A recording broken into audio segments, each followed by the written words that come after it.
Hey, it's Nick Handley with Mornings with Sharp and Handley on 1620 The Zone, celebrating 25 years with Gary Sharp, who's been with the team. I've not been with the radio station for 25 years.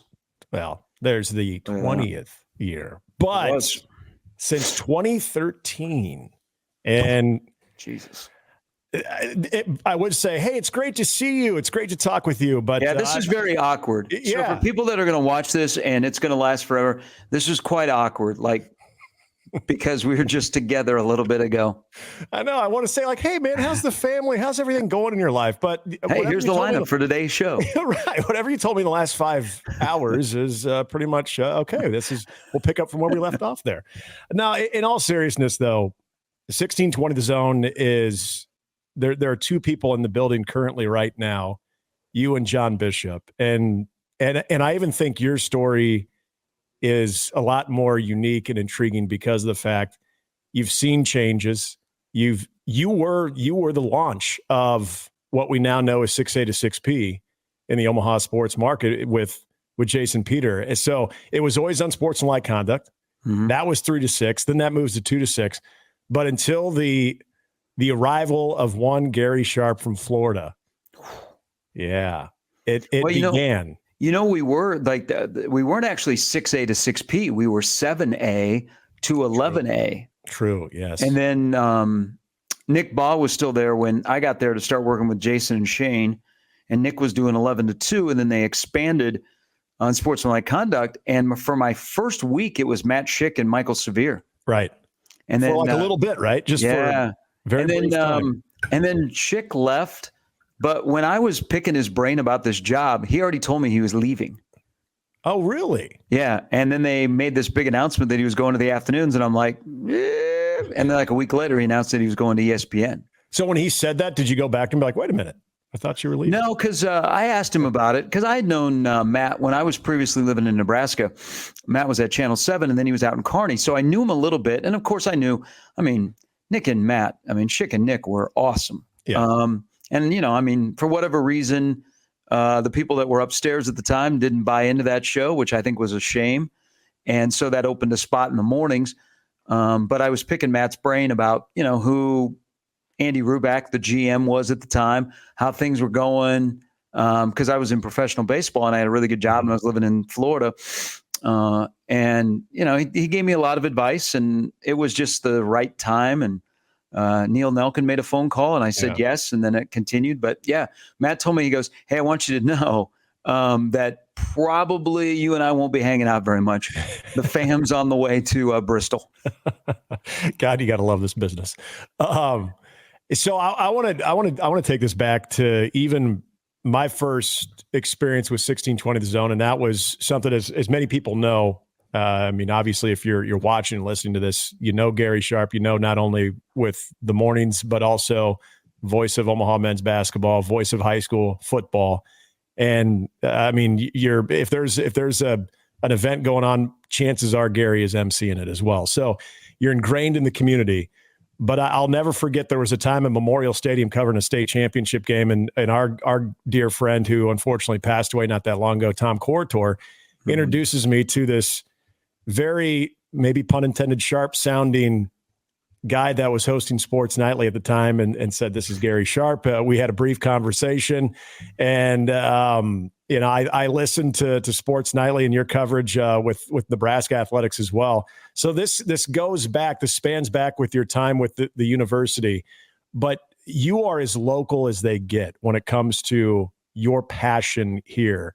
And I always wanted to ask you, I've never even asked you this when we've been chopping it up whenever in the mornings, but is that when it all started? Like going all the way back in your time in Lincoln? So within my first week at Nebraska, I was looking, I want to be in radio and I want to be around sports. And so I kind of worked for the athletic department, but I wanted to be in radio. So I went to KLIN. I drove to Broadcast House at 44th and O, and actually I didn't know who Jim Rose was. And so I got introduced to Jim Rose. Oh, I thought you were going to insert something. No. I didn't know if you were going to. No, you know what? Jim, I sat down with Jim and I told him what I wanted to be. And of course, Jim was starting to become really established at the time in Lincoln. And was fabric of KLIN. And so he said, we don't really have anything in sports. We have some high school stuff. You can maybe come in and run the board. And then it just so happened that Jim Rose, Gary Sharp, John Baylor were all at KLIN at the same time. And, I guess kind of the rest is history. But within a year of working at Broadcast House, we got the Huskers in Lincoln, and they haven't given them back. And we became the Lincoln affiliate. And so that kind of changed everything, because then I was involved in all the Nebraska stuff. And then the Lincoln Stars showed up. And I started doing the Lincoln Stars. I did Lincoln Stars for their first 10 years of their existence. So it kind of, I was kind of like this job. I was in the right place at the right time and asked the right question. And it kind of started from there. And, I almost left Broadcast House right before 1620 The Zone became a thing.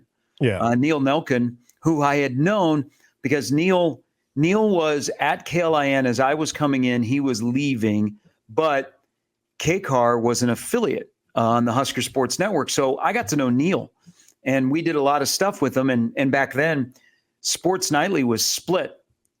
Gary Java was doing it from Omaha, and either Jim or myself were doing it from Lincoln. And so we got to know Neil really well with all the technical difficulties. So Neil called me up. I think this is 99.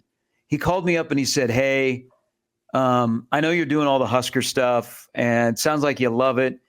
He goes, can I talk to you? So Neil and I met at Perkins at 48th and O in Lincoln. It was just down the street because Broadcast House is 44th and O. And he had this legal pad and he had all these notes and that he wanted to discuss with me. And then he had a contract.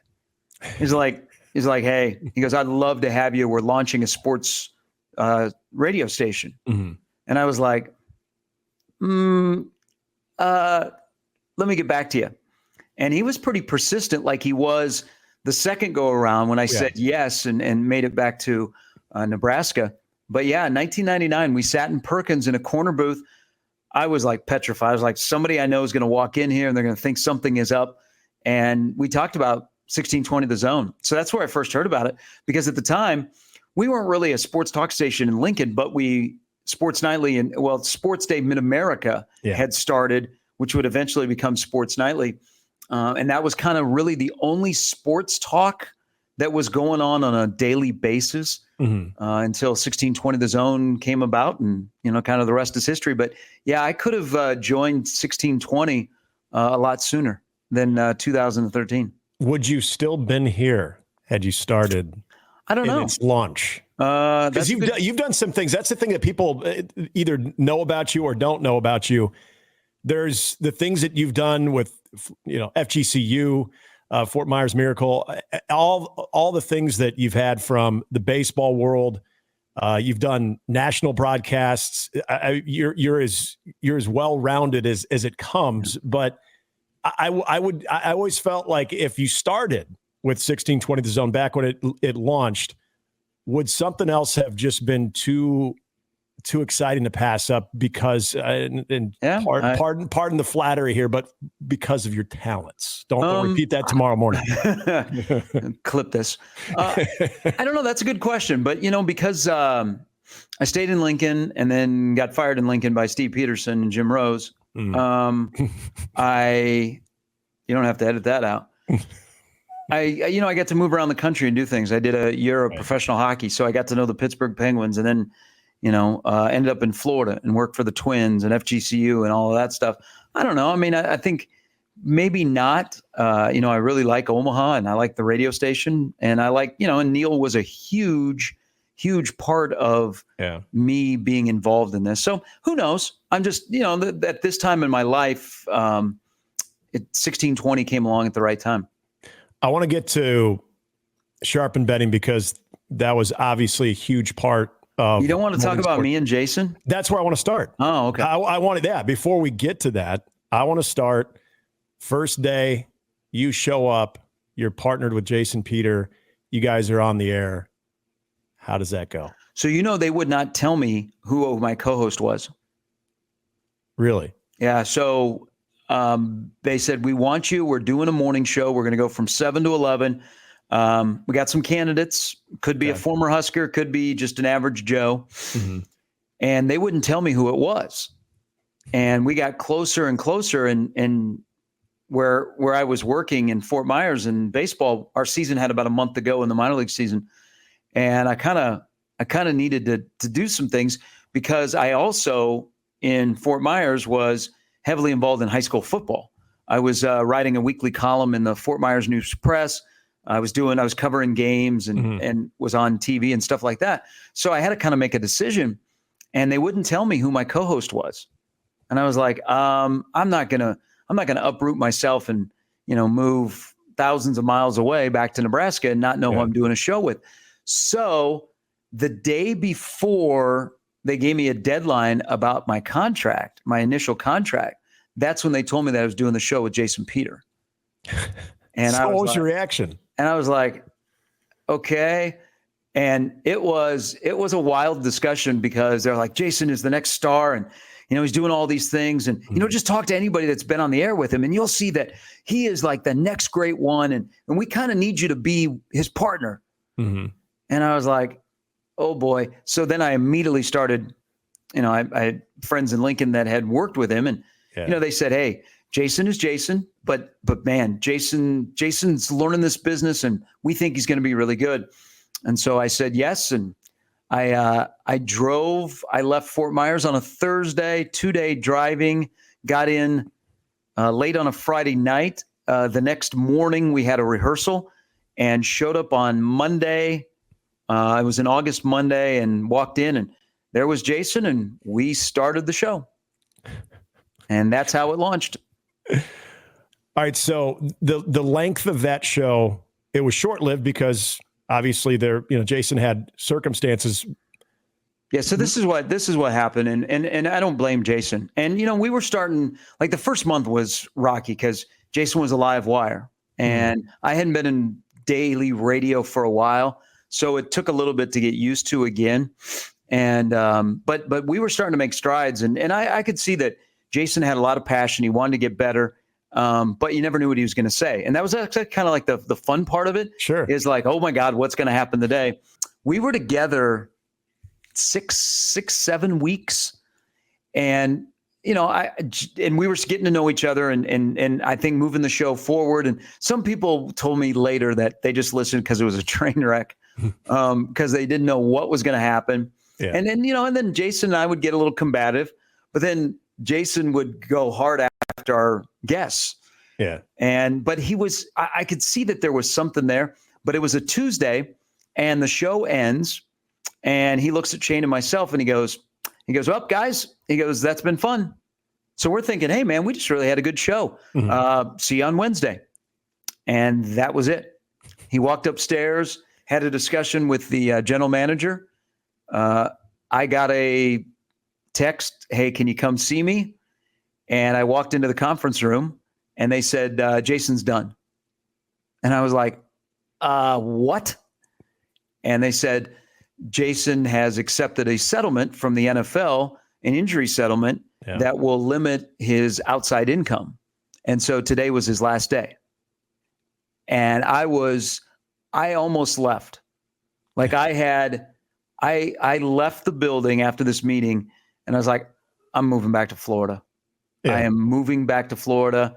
I am done. I can't do this. I was telling friends in Florida that, hey, get ready. I'm coming back. I actually called my old boss. I said, hey, you haven't hired my replacement. I'm coming back. I can't stay here. Mm-hmm. So as the day unfolded, Michael Severe kind of saved the day. And he's like, it's going to be okay. It's going to be okay. And I didn't know who they'd get. I had no idea. I didn't know enough people that I was comfortable with because I'd just gotten here. Yeah. And so, Severe filled in and, he helped me out. And then he goes, I got a guy. And that guy ended up being Damon. And how long of a transition was that before Damon? It was quick. It was like 2 weeks. Wow. Okay. It was like 2 weeks. And the first show that Damon and I did together was a remote show. I was in Columbus, Ohio, and he was in Omaha. And Damon and I knew of each other when he was in school in Lincoln and I was doing the Husker stuff. But, we had not, he was a regular on 1620. Right. But, I wasn't listening to 1620 when I was living in Florida. I mean, I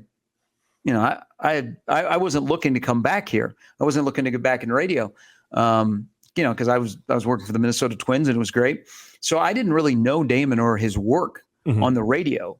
And so, the first show we did was a remote show, and it was a little bit rocky. And Damon and I have done a couple of interviews about this. It took a while for us to get to know each other. Like I'm a radio guy.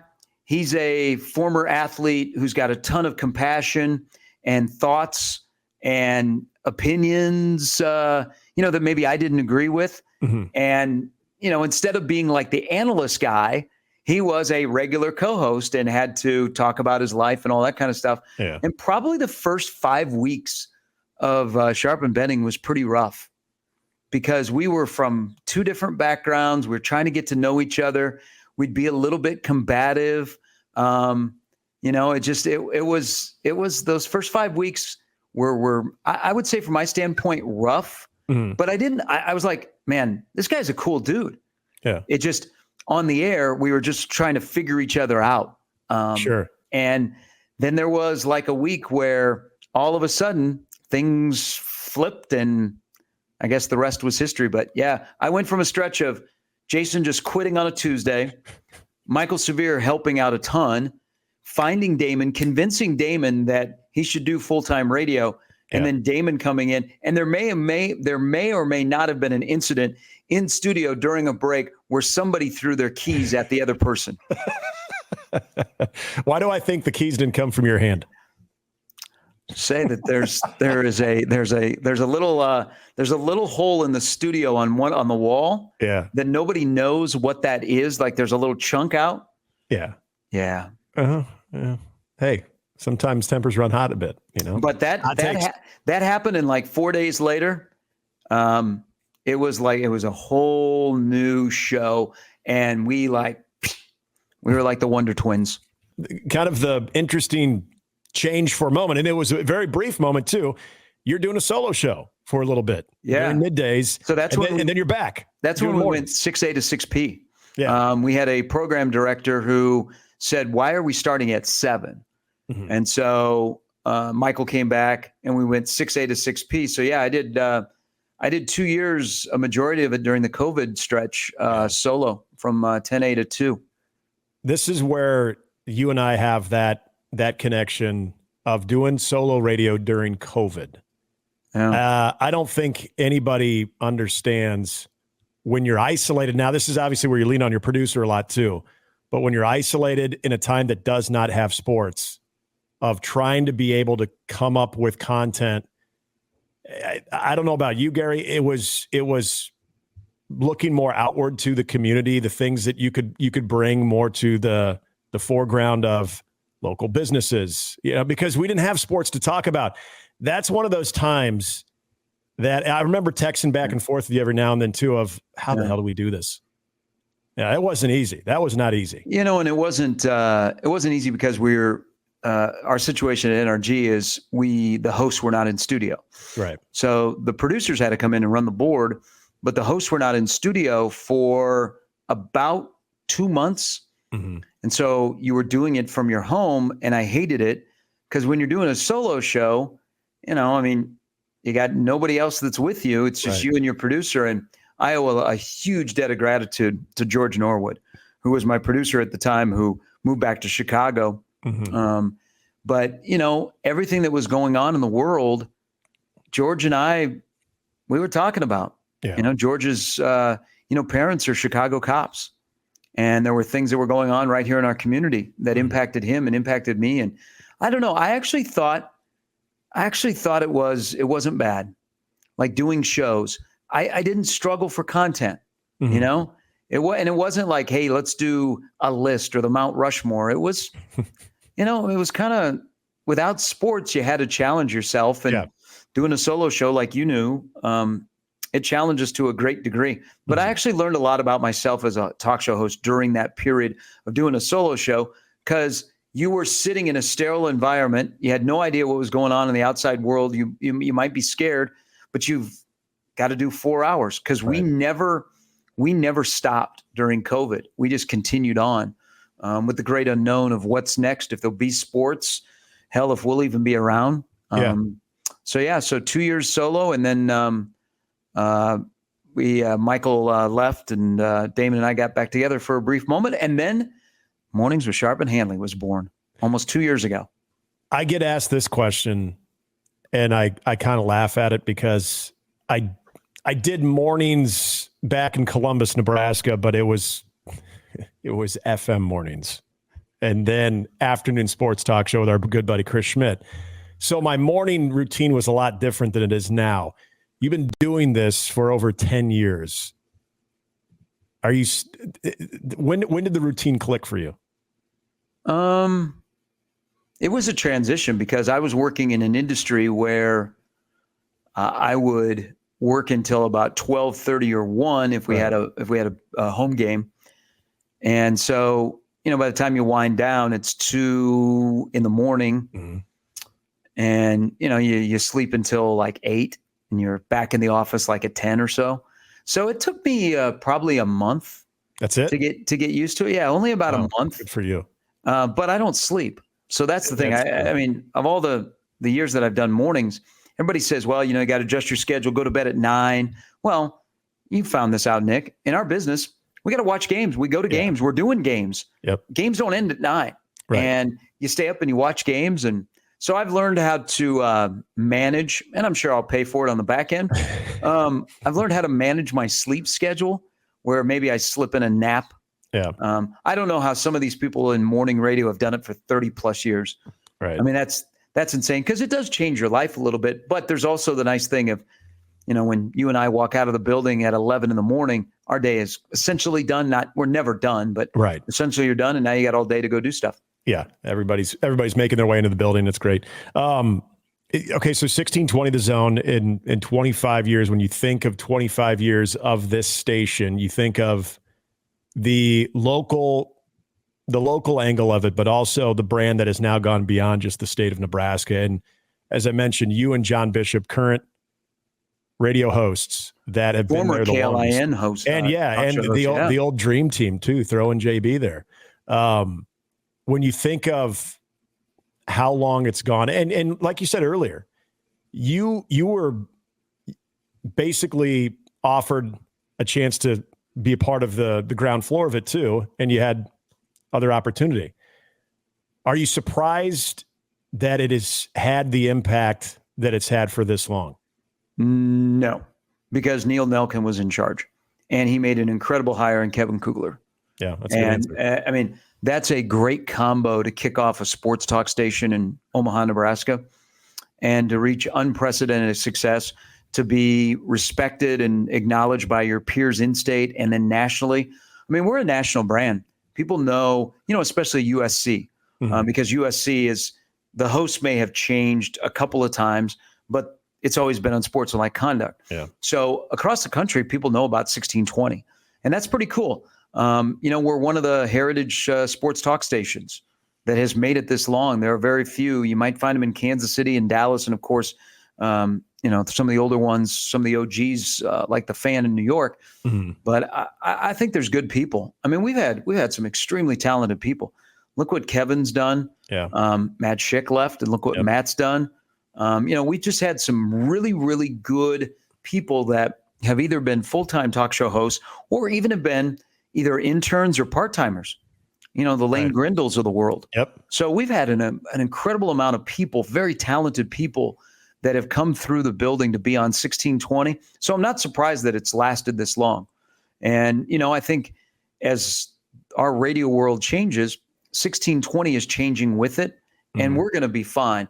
But people, when something happens, whether a coach is fired, a big game, people tune to us. Yeah. They want to hear what the guys on 1620 are talking about. And I think that says a lot about the people that started the station, and to the people that are, still here. And eventually when we hand it off and the next generation of 1620 The Zone hosts, I mean, you have an obligation to the listeners. We have incredible listeners, and you found this out over 2 years, is they're very passionate. They hold you accountable and they make you better.